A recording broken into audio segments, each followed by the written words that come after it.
Thank you for joining me for today's episode of Once Upon a Crime. It's Rocktober, and this month I'm sharing crime stories about murdered musicians. This week, we'll go back to the 1970s to hear the story of a renowned drummer who played with some of the most prominent artists of the 60s and 70s. In 1975, he was found shot and killed after an apparent botched robbery. But some suspected Al Jackson Jr. had been set up for murder. Was his soon-to-be ex-wife involved in his slaying? Was a friend's relationship with a wanted fugitive to blame? Or was he privy to sensitive music business information that made him a target? This is the story of the mysterious death of the musician known as the Human Timekeeper, Al Jackson Jr.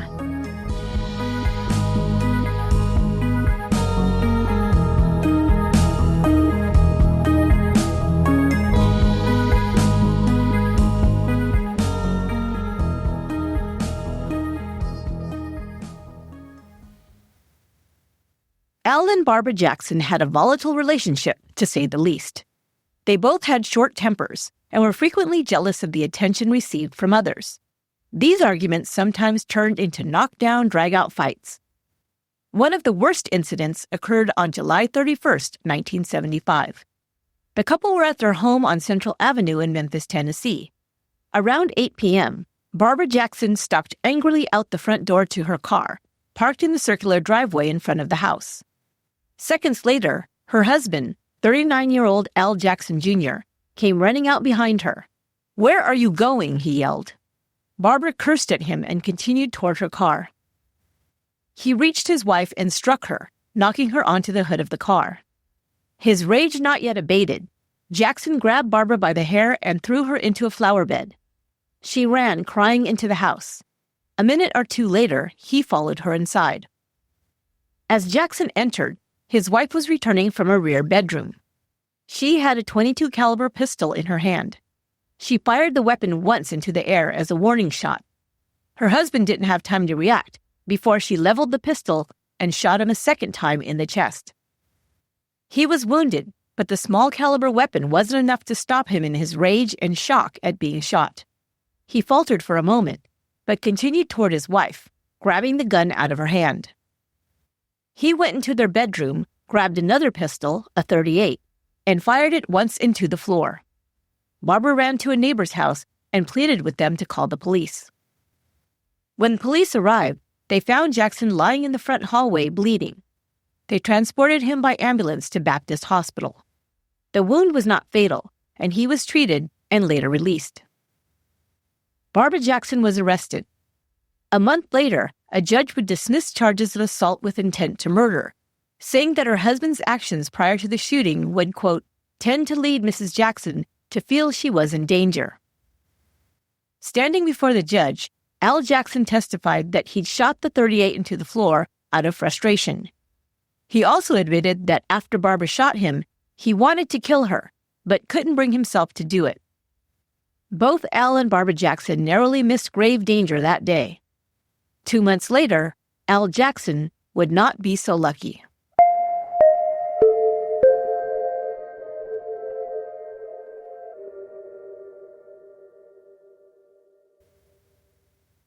Al Jackson Jr. was born in 1935 in Memphis, Tennessee. He was the son of band leader and bass player Al Jackson Sr. In the 1940s, his father performed with his band in Memphis jazz and swing dance clubs. It appears that his son inherited his father's talent. Al Jr. began drumming when he was still a toddler. At 5 years old, he joined his father on stage with the band as a novelty act to draw in curious clubgoers. When Al was 14, Al Sr.'s trumpet player, Willie Mitchell, asked him to join his band on stage for a jazz session. Al Sr. said his son couldn't, quote, play this stuff, but agreed. Al Jr. set up his drum kit, a cymbal, snare, and bass drum. Within an hour, the young man had picked up the band's rhythm flawlessly, causing Mitchell to recall, quote, by 8 o'clock, Al Jackson Jr. was swinging that damn band like a pro. Willie Mitchell invited Jackson to join his band, which had a recurring gig at the Flamingo Room at the Whites Only Manhattan Club in Memphis. It was there that guitarist and songwriter Steve the Colonel Cropper and bassist Donald Duck Dunn saw Jackson play. By then, Jackson was a regular in the band, playing alongside Booker T. Jones, who played keyboards. Jones had introduced Al Jackson to Stax Records producers by saying Jackson was one of the best drummers he'd ever worked with. He suggested they hire him as a session musician. Session musicians are hired to accompany musical artists in recording sessions or live performances. Stax Records, founded in 1957, had scores of well-known musical artists on their roster. Some of the most notable include Otis Redding, Isaac Hayes, Sam and Dave, the Staple Singers, Wilson Pickett, the Dramatics, and many more. Jackson was offered the job with Stax, but at first turned it down. He thought he could make more money playing in the clubs. Stax tried to persuade him by reminding him that he wouldn't have to work until 2 a.m. like he did working the club circuit. He would have a regular day job and even some weekends off. Still unconvinced, the studio did something unprecedented to sign him. They offered Jackson a guaranteed weekly salary. Jackson joined as their main drummer and the first house musician to receive a salary. Jackson was part of something else unprecedented at Stax, or practically anywhere. He, Booker T. Jones, Steve Cropper, and Duck Dunn formed a band at Stax called Booker T and the MGs. Jones and Jackson were black, and Cropper and Dunn were white.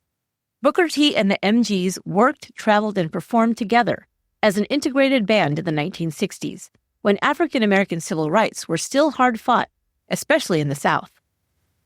His bandmate, guitarist Steve Cropper, would say this about Al Jackson Jr. It didn't take but about 1 or 2 sessions for everybody to realize the potential of Al Jackson and how good he was. The band relied on Jackson to, quote, put a pocket on it, as Cropper called it. He'd find just the right groove to turn a good song into a great one that would become a dance hit, Cropper says. And Stax produced some of the most popular R&B hits of the 1960s. When they played live gigs, Cropper says Jackson was the best at reading a crowd and knowing their mood. Al could really get you in a groove, Cropper remembers. He had it down so good, it just rocked the whole house. Some memorable songs from the 60s and 70s that feature an Al Jackson drum beat are Hold On, I'm Comin' by Sam and Dave, Try a Little Tenderness by Otis Redding, and Ain't No Sunshine When She's Gone by Bill Withers. One song written and recorded by Booker T and the MGs is an iconic instrumental number still widely used in movies, television, and ads today. It's very familiar to many, and one that evokes the vibe of the era in which it was written. Green Onions is a toe-tapping, funky jazz piece that I remember from the soundtrack of the 1993 movie The Sandlot. But it's also been featured in other films, including Get Shorty, American Graffiti, and Happy Gilmore, among many others. It has been described as one of the most popular instrumental rock and soul songs ever. Al Jackson also played on Otis Redding's album, Live at the Fillmore West. He and the MGs toured Europe in 1967 on the Stax Volt Tour, and performed at the Monterey Pop Festival in the same year. Monterey Pop, a 3-day music festival in Monterey, California, introduced artists Jimi Hendrix, The Who, Janis Joplin, and Otis Redding to mass American audiences for the very first time. Established bands and performers were also featured at the festival: the Mamas and the Papas, the Byrds, Jefferson Airplane, and Simon and Garfunkel. In the 1970s, the MGs worked on solo projects. Al Jackson co-wrote and played on several of R&B artist Al Green's hits, including Let's Stay Together, I'm Still in Love with You, and Call Me.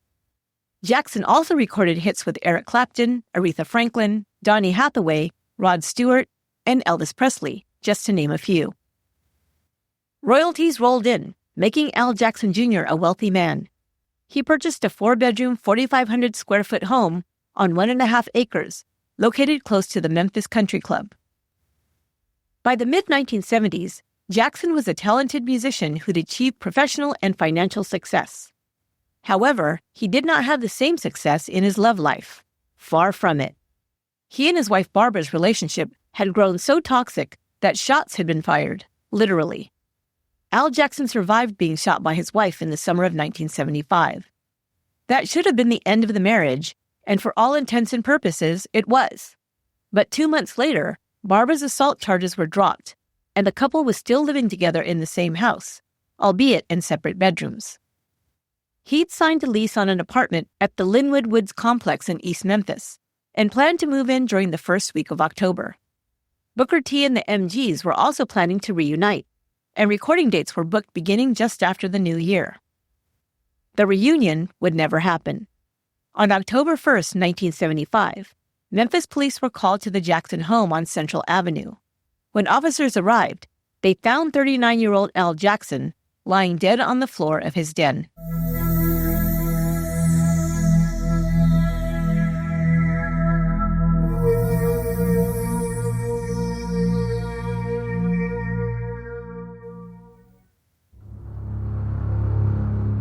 Past midnight on October 1st, 1975, Memphis Police Sergeant J.S. Massey was in his patrol car driving on Central Avenue when he encountered Barbara Jackson outside of her home screaming.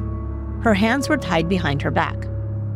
Through sobs, she told the officer that a burglar had entered her home, tied her up, and ransacked the house.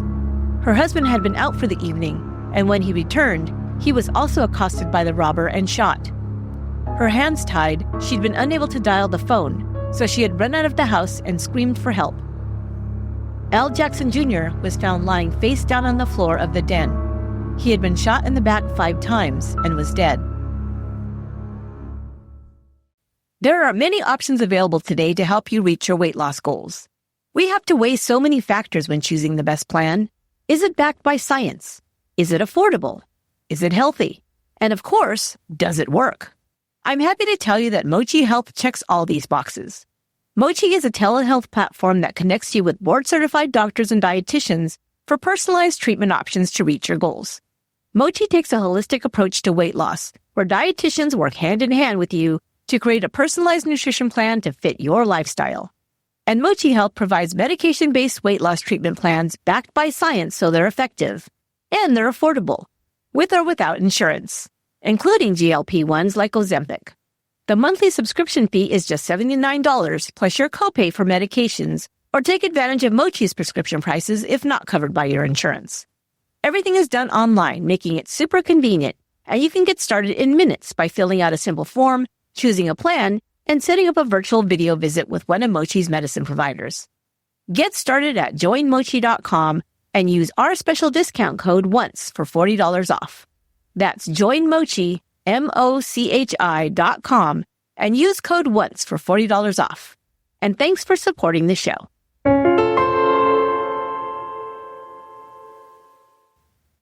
Barbara Jackson was checked out at the hospital, and when it was determined she hadn't been physically harmed, she was taken to the police station for questioning. Barbara said she'd left the house that evening for a hair appointment, returning around 11 p.m. As she entered, she was ambushed by a young black man standing just inside the front door. She described him as approximately 25 to 30 years old, with an afro haircut and a mustache. He was tall and dressed in dark clothing. He had a gun and wanted money, she said. When she said there was no cash in the house, he tied her up in a chair using an electrical cord from an iron. He ransacked the house, looking for cash and jewelry. Barbara said she and her husband Al were estranged, but were both still residing in the home in separate bedrooms. He was moving out soon and didn't have a key to the house, she explained. When he'd arrived home, he'd rung the doorbell.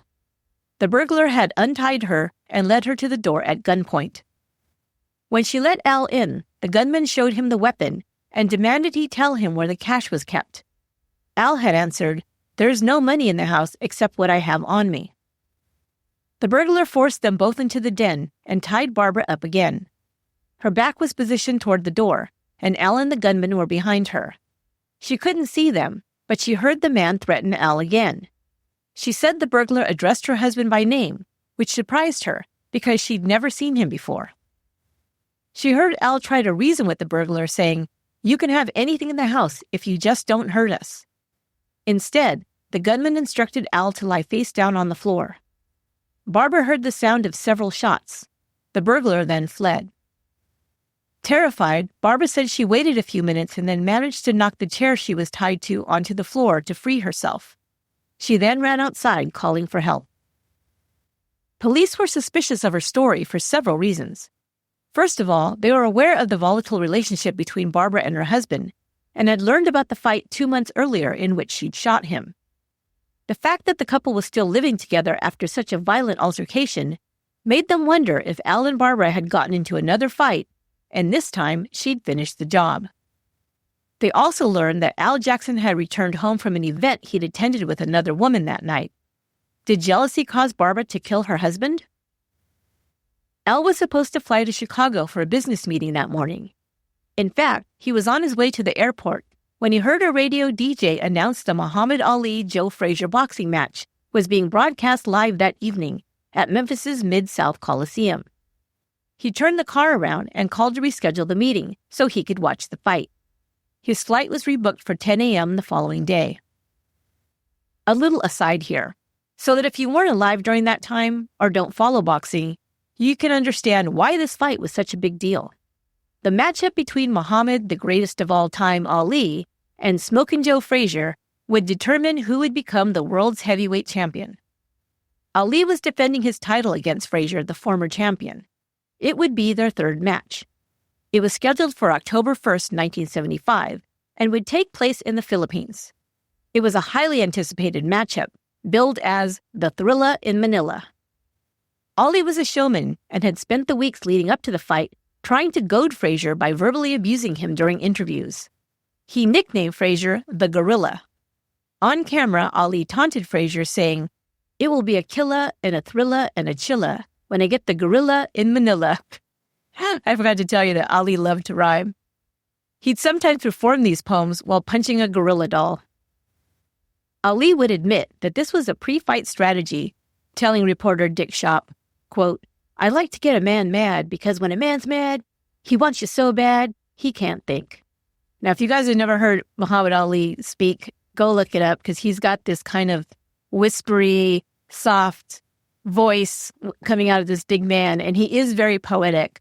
And what I used to love to watch Muhammad Ali when I was a kid. And he used to always say that, he'd get in the ring and he'd never get punched in the face because I'm too pretty. I'm too pretty. You got to go check that out on YouTube. He was hilarious. Okay, going back to the fight.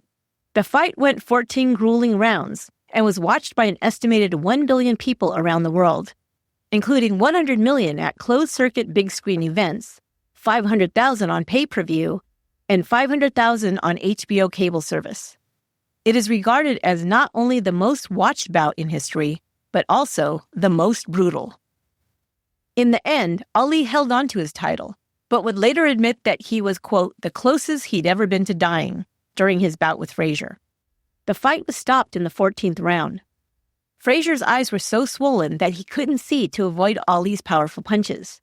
Frazier took the full force of 2 more hits to the head during the 14th round, which sent his gum shield flying out of his mouth as he staggered backwards. Ali kept landing punches on Frazier, using every ounce of his remaining strength. Frazier's coach, Eddie Futch, stepped in, asking the referee to stop the fight when Frazier could no longer defend himself against the brutal beating. Still, Frazier argued with him, unwilling to give up. "I want him, boss," he pleaded. Futch replied, "It's over. No one will forget what you did here today." Ali later admitted that he'd fought so hard in the 14th because he didn't want to go 15 rounds. Quote, "Frazier quit just before I did," he told his biographer Thomas Hauser. "I didn't think I could fight anymore," he admitted. If you ever get a chance to watch the Thrilla in Manila, I highly recommend it. You will not see a better fight in this century or the next, in my opinion. Al Jackson Jr., reminded that the big event was taking place that night, changed his plans at the last minute. He was accompanied by a woman he was dating and 2 other friends who watched it together on the big screen at the Memphis Coliseum. The group went out afterward, and Jackson didn't return to his Central Avenue home until after midnight. Barbara Jackson denied having any involvement in her husband's murder. She wasn't a woman scorned, she said, and it hadn't bothered her that he'd been out with another woman that night. She said they'd both moved on, and the marriage was over, and she was glad of it. Investigators could find no evidence that Barbara Jackson had access to the kind of weapon that had killed her estranged husband, nor that she had fired one that evening. Still, questions remained regarding her version of events. If this had been a botched burglary, they wondered, why hadn't the burglar taken Jackson's wallet and jewelry? A few items were missing from the house, some jewelry, and a small amount of cash, reportedly. But many items of value were still found in plain sight. And the house did not appear ransacked, but was neat and tidy. Also, burglars aren't typically known to murder the victims if there's no perceived threat to them. Al Jackson was shot in the back while lying on the floor. Hardly a threat to a man with a gun. Why kill him? And why was he shot 5 times? As one officer said to the press, whoever killed Jackson really wanted him dead. It was one reason they first considered Barbara Jackson their best suspect. Barbara claimed Al might have known his killer, but said she never heard him say the stranger's name, and she didn't recognize the man. But who'd want Al Jackson dead? There was a rumor that Jackson might have been set up for murder in a conspiracy to, quote, kill Stax Records. Some said Al Jackson was one of the company's most valuable assets, and losing him would hurt them financially. And Stax was being sued by a number of unhappy people. Several lawsuits had been filed by artists to whom Stax owed money. Stax's owners entered into a contract with CBS Records in 1972, which granted CBS exclusive distribution rights. But CBS then sat on the recordings. Suits and countersuits ensued, and Stax was forced into bankruptcy in 1975, with many artists going unpaid.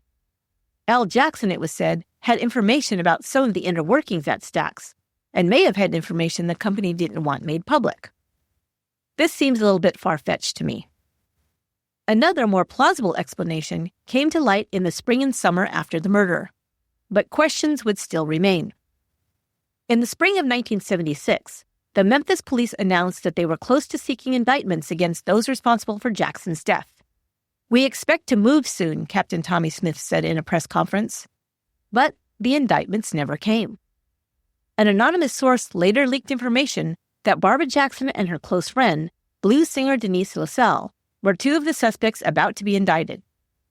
Denise LaSalle was the stage name of Ora Denise Jones. Jones had been previously indicted on the federal charge of harboring a fugitive. Her boyfriend, Nathaniel Doyle, a.k.a. Nate Johnson, was on the FBI's 10 most wanted list after committing an armed robbery in Ohio. At the time of Al Jackson's murder, Doyle was still on the run. As it turns out, Barbara Jackson was being sincere when she said that she'd moved on from her marriage to Al. Barbara was dating a Memphis police officer. His identity has never been revealed. Statements later came to light alleging that on the night of the murder, Barbara Jackson, her police officer boyfriend, Denise LaSalle, and Nate Doyle were together at the Jacksons' house on Central Avenue. Witness interviews placed the police officer's car parked in the driveway, and he was investigated as the possible triggerman. But that line of investigation was dropped when he passed a polygraph examination. If you'll recall, Al Jackson was not expected home that night. His original plan was to travel to Chicago, but he changed his mind on the way to the airport, so he wouldn't miss the Ali-Frazier fight. Did he surprise them by returning home in the early morning hours? If so, what happened that led to murder? Maybe Barbara's boyfriend decided to be some sort of white knight, avenging his lady love for the assault months earlier. Or perhaps Nate Doyle, a known armed robber, decided to rob Jackson and things got out of hand. Did Doyle shoot him knowing he could be identified? Or were Barbara and her friend Denise in cahoots to do away with Jackson, ensuring Barbara would inherit everything instead of settling for less in a divorce? Did they bring in their men to do the dirty work for a cut of the profits? All of these are just theories, and who knows? It may have gone down just as Barbara Jackson said. However, investigators appeared convinced that somehow she was involved in Jackson's death. Nate Doyle was killed in a shootout with cops in Seattle a year after Al Jackson's murder. Barbara Jackson and Denise LaSalle continued to maintain their innocence. The anonymous Memphis police officer has remained anonymous. Investigators consider Al Jackson's murder an open homicide case. The file remains closed to the public. Barbara Jackson continued living at the home she shared with Al Jackson and where he was murdered. Booker T and the MGs did reunite, hiring other drummers to fill in for their fallen bandmate. But no one could take Al Jackson's place. Al Jackson Jr. is buried in the New Park Cemetery in Memphis, but his music and contribution to music remains. Many of the songs he helped write and perform are considered classics and are still eminently recognizable to later generations.